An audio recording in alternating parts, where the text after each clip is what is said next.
It's Tuesday with real life stories of the impossible. I'm your host, Alain Nu, the man who knows. What do I know? Well, I know that you're in the right place. In the immortal words of Lou Reed, let it be good, do what you should, and it'll be all right.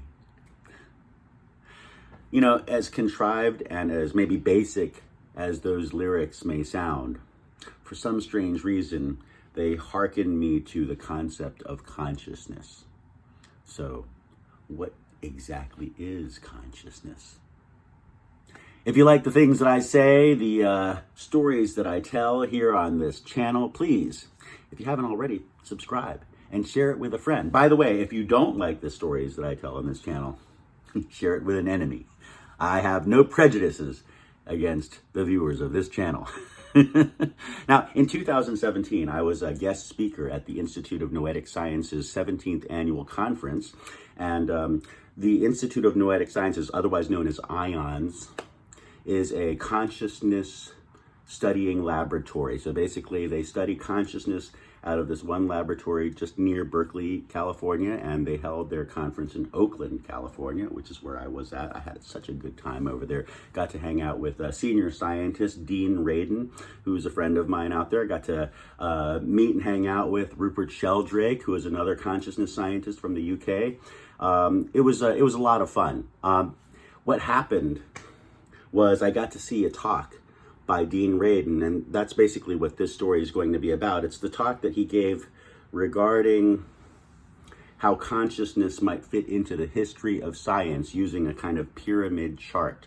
And so the way he kind of put it was that at the very beginning of understanding the sciences, we understood physics, which was at the bottom of that pyramid. It's the foundation of all science in many ways. Physics was really about understanding the placement of matter in time and space, and very, very basic stuff, right? And then we kind of move from that into from the material sciences, we move into the more science of the anatomy, so biology and understanding just how the human organism and the living organisms of this planet actually work.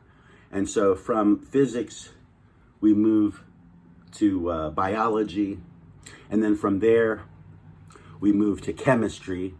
And chemistry basically teaches us the inner workings of biology and the reason why the things that make us work. And then from chemistry, we finally get to psychology. And psychology basically goes into the minds and the depth of the mind and just how does the brain work and function as an organism within the biological aspects of our body.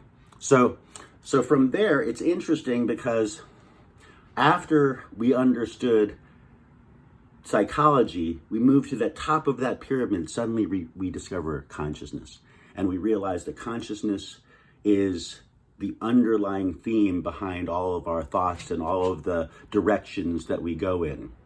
And so I think that it's interesting that you can have this pyramid that moves in this direction. But the thing that Dean said that surprised us all was he said, well, what if consciousness was not the top of that pyramid, but literally everything that the foundation was about? So what if consciousness was literally the base of the pyramid?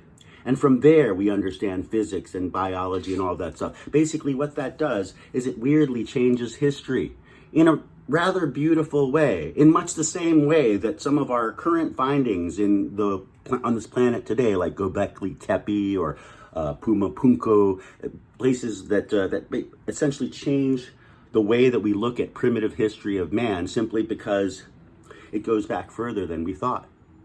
So with that in mind, contemplate on that one. Hope you enjoyed my story of Dean Radin and Institute of Noetic Sciences and his talk about consciousness.